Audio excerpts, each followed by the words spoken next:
Now that almost everyone accepts the use of contraception, the continued opposition of traditional Christians can seem stubborn. And since many debates around the issue take place in a highly theological language that appears abstruse to many modern people, the whole affair often seems simply backwards. That is why I want to explain in this article how contraception impoverishes one's life and contributes to the ongoing meaning crisis. I will do so without relying on overly theological or moralizing language and without repeating facts that you've probably already heard about the harmful health effects of certain contraceptives. There are already plenty of people doing that elsewhere. Here, in the spirit of this blog, I will rather attempt to speak symbolically. The crux of it is that contraception not only disconnects spouses from each other at the biological and psychological levels, it also disconnects them from higher level narrative, social, and cosmic patterns. As shocking as this may sound to our contraceptive culture, I will explain that the ultimate purpose of marriage and sexuality is not pleasure, nor union, nor even procreation, but active participation in God's creation and redemption of the world. NFP. Traditional Christian churches, such as the Catholic Church, endorse something called natural family planning, NFP for short, as opposed to contraception. It's useful to take NFP as a contrast to shine light on contraception. NFP is about using various biological measurements, such as temperature, viscosity, etc., to identify the fertile and infertile periods of the wife. These measurements act as indicators for the couple to either come together or not. No contraceptive methods, such as pills, condoms, or withdrawal, is allowed. It's either full intercourse or abstinence. The idea is that sexuality has two immediate purposes, namely procreating and uniting the spouses.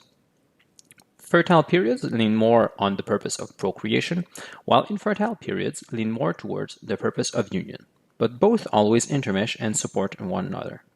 So, rather than suppressing one of those purposes like contraception does, NFP collaborates with them.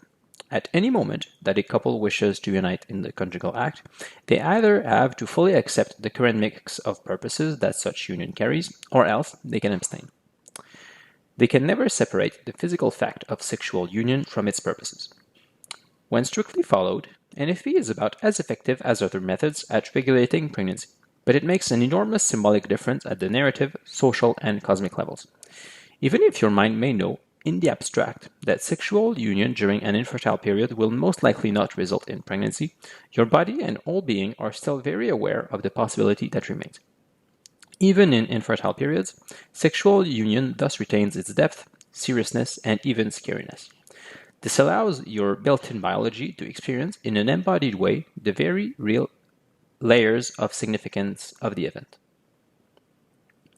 For one thing, engaging in intercourse this way means that the spouses are making a very serious commitment to one another. Their bodies become symbols they use to tell each other some of the deepest things people can communicate. The wife especially is telling her husband that she's willing to carry the possible child for 9 months, give birth through great pain, and then devote a lot of time over the course of several years to raise the child. She's also telling her husband that she trusts him to stay and help her raise the child. She trusts that he is a valuable partner who can not only handle himself but also take care of a mother and a child. And conversely, the husband is promising to, indeed, live up to the expectations of his wife. Should a child result from the union, he promises he will stay and sacrifice himself for the good of his wife and child. He is telling his wife that she is a valuable partner and that he trusts her to bring life into the world. Contrast this with the use of contraception. While sexual union under those circumstances can still be a show of reciprocal affection between the spouses, it never reaches as high as the union of the spouses who, free from contraceptives, are, in their very flesh, committing themselves to one another and their potential offspring. In the worst case of a casual hookup relying on contraception, the sexual union becomes simply confusing and potentially dangerous because the participant's biology simply does not know how to interpret the situation. What does it mean to a man that a woman gives herself to him while she's taking a pill? Does there remain a trace of the deep biologically grounded sign of approval that such a gift is supposed to display? And conversely, what happens to a woman who gives herself to a man wearing a condom? Does there remain any trace of the commitment and responsibility that such an act is supposed to promise, biologically speaking? Human beings did not evolve for such scenarios. We're messing with very fundamental features of human beings here, and messing with features that carry deep risks. As we'll see in the following sections, there are more layers to sexuality than modern people may realize at first. Narrative significance. Certain events in our lives are symbols that allow us to jump one level of being. Those are events that are not only significant at the level of our immediate psychology, but also at the level of our stories. The first day at a new job, the day of our wedding, the day of an accident, etc. Those kinds of events mark important points in our stories, and those stories in turn shape our daily lives. Jordan Peterson and Jonathan Peugeot often speak about this.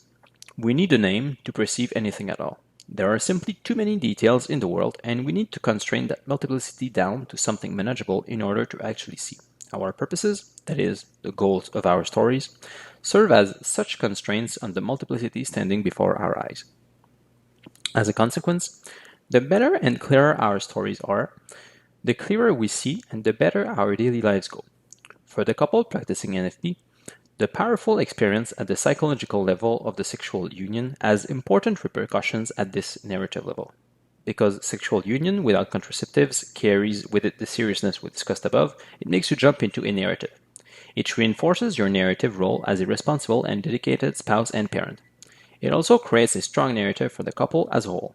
Sexual union for the couple practicing NFP is, therefore, not just about instant pleasure.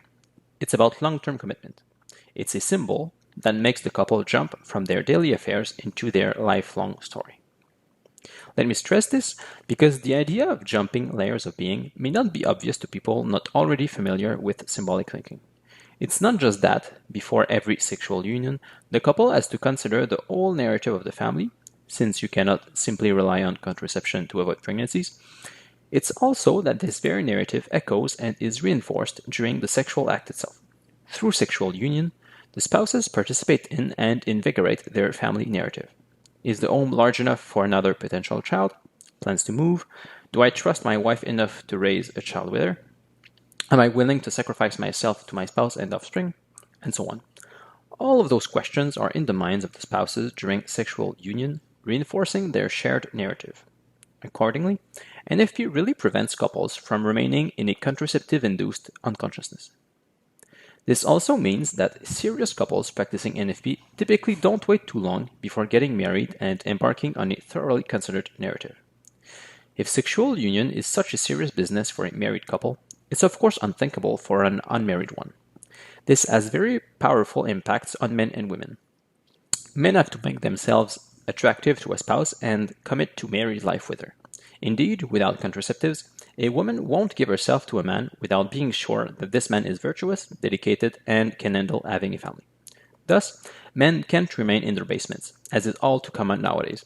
Rather, they have to embark on a narrative and become men worth marrying, and then men worth staying married to, or it's continued abstinence for them.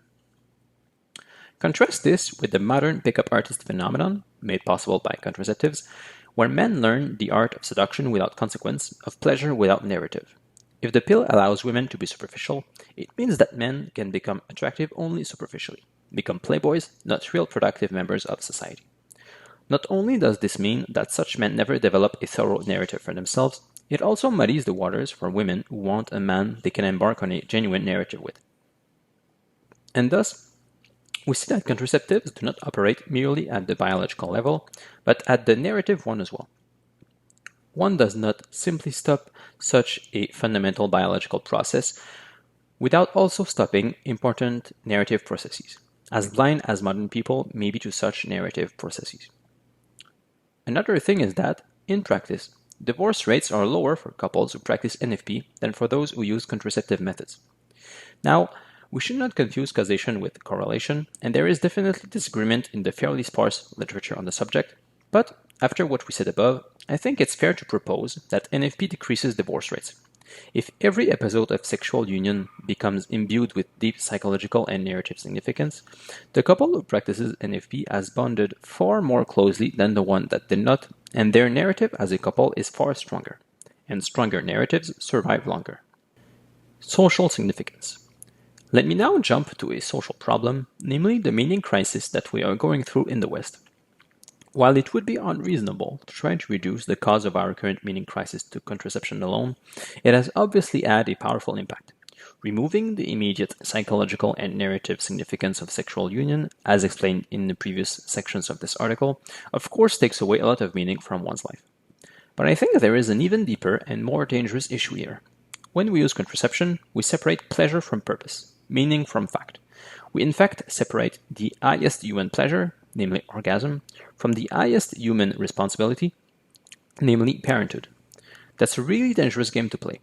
Separating pleasure from responsibility is a recipe to destroy both.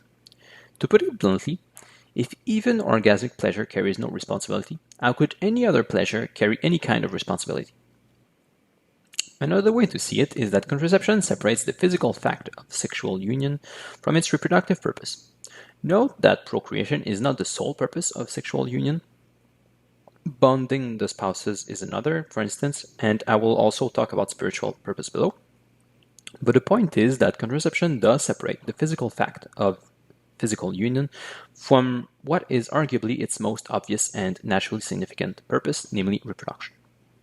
Now, the problem is that every time we do this, we undermine the relationship between fact and purpose in general. Every time we do this, we separate the world of objects from the world of value, thus becoming a little bit more dualistic and nihilistic. Indeed, if we're willing to go against the very obvious reproductive purpose of sexual union by using contraception, how are we to ever uphold the purpose of anything? When Jonathan Peugeot and Derek Fiedler spoke about contraception, Jonathan explained it by saying that our age, in general, is contraceptive.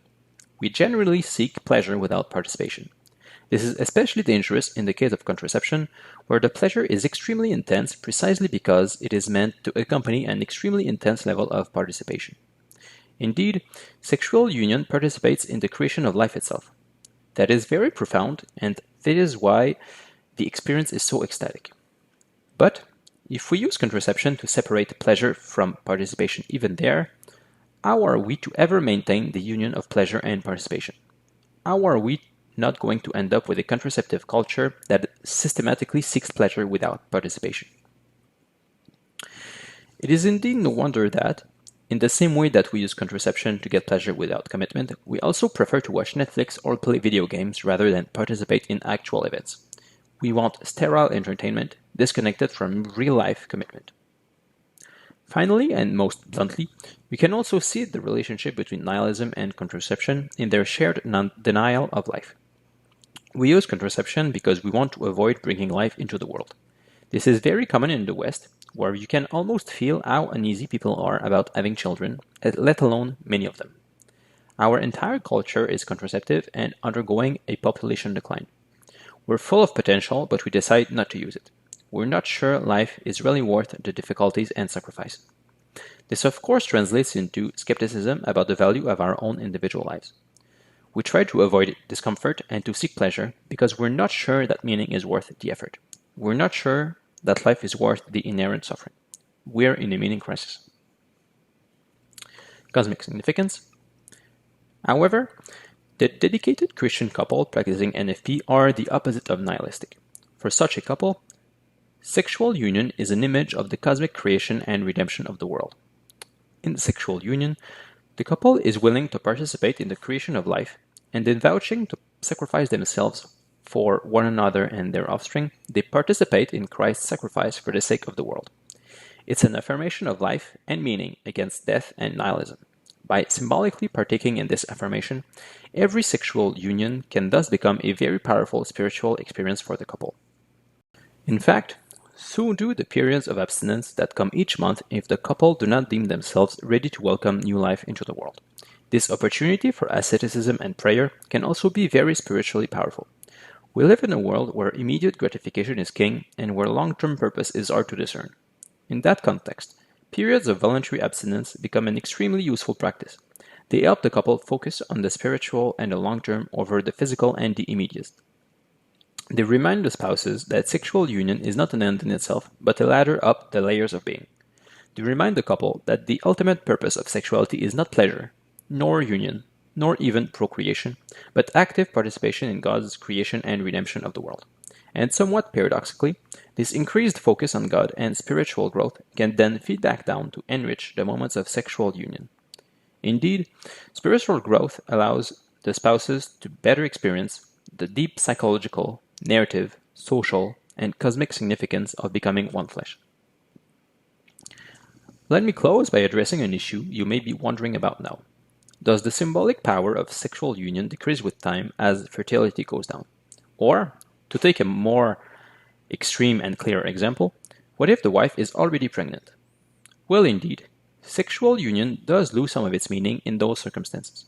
Traditional Christian philosophers and theologians would nonetheless explain that union under those circumstances remains good in that it can still genuinely bring the couple together.